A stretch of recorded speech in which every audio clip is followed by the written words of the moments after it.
Proven Har worth അല്ലേ. കാരണം എന്താ പറയുക, പുഴുവിൻ്റെ ഡയറക്ടർ എന്ന് പറയുമ്പോൾ തന്നെ അത് ഓൾറെഡി ക്വാളിറ്റി ഉണ്ട്. ആൻഡ് അപ്പോൾ അതുകൊണ്ട് നമുക്ക് വെറുതെ കണ്ണുടച്ച് പോയി കാണാം. ബ്യൂട്ടിഫുൾ.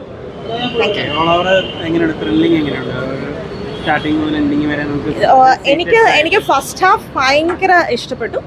സെക്കൻഡ് ഹാഫിൽ എനിക്ക് തോന്നുന്നു കുറേ എലമെന്റ്സ് ഉണ്ടായിരുന്നു. നമ്മൾ വിചാരിക്കുന്ന രീതിയിലല്ല മൂവി പോകുന്നത്. അതുകൊണ്ട് ത്രില്ലർ എലമെന്റ് എനിക്ക് ഭയങ്കര സ്പോട്ട് ഓൺ ആയിട്ട് തോന്നി.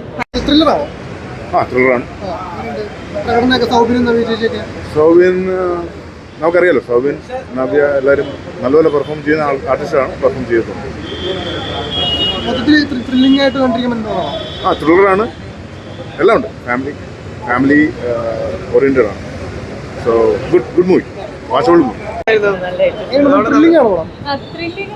എല്ലാം ഉണ്ട്, എല്ലാ എലിമെന്റ്സും ഉണ്ട് അതിനകത്ത്. ഇമോഷൻസ് ഉണ്ട്, ഡ്രാമയുണ്ട്, അതുപോലെ ത്രില്ലിംഗ് എലിമെന്റ്സ് ഉണ്ട്, ഇൻവെസ്റ്റിഗേഷൻ ഉണ്ട്.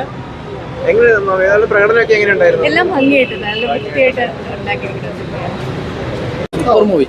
സൂപ്പർ എന്ന് പറഞ്ഞാൽ ഇപ്പോൾ നവ്യ നായരുടെ ഒരു പോലീസ് വേഷം നന്നായിട്ടുണ്ട്. പിന്നെ ഒരു ക്രൈം സ്റ്റോറിയാണ്, പോലീസ് ആ സ്റ്റോറി അങ്ങനെയുള്ള വരിക. പക്ഷെ അതിലുപരി ഒരു നല്ലൊരു പിന്നെ ഇതാണ്, ഒരു ഫാമിലി മൂവിയാണ്. ഒരു ഫാമിലിക്ക് കയറി കാണാൻ പറ്റിയ നല്ല അടിപൊളി മൂവി. ഈ പോലീസ് എന്ന് പറഞ്ഞാൽ അടിച്ചു അങ്ങനത്തെ പടമൊന്നല്ല, നല്ല അടിപൊളി മൂവി. പക്ക ഒരു ത്രില്ലറിലുപരി ഞാൻ പറഞ്ഞില്ല, ഒരു ഫാമിലി മൂവിയാണ്. നല്ലൊരു മൂവിയാണ്, സൂപ്പറാണ് പടം.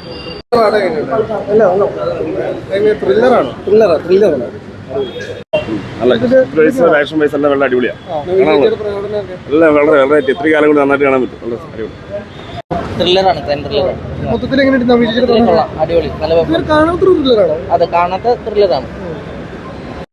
നല്ല സിനിമയായിരുന്നു, അടിപൊളി സിനിമയായിരുന്നു. നല്ല ഇൻവെസ്റ്റിഗേഷൻ, നല്ലൊരു ഇമോഷണൽ ജേർണി ഉണ്ടായിരുന്നു. നല്ല ആർട്ടിസ്റ്റ് പെർഫോമൻസ്, ഡയറക്ഷനും അടിപൊളി. ഇല്ല, അടിപൊളിയാണ്. ചേച്ചി ഒരുത്തിലൊക്കെ അടിപൊളിയൊക്കെ അല്ലേ, അടിപൊളിയാണ്, നൈസാണ്, എല്ലാം സൂപ്പറാണ്.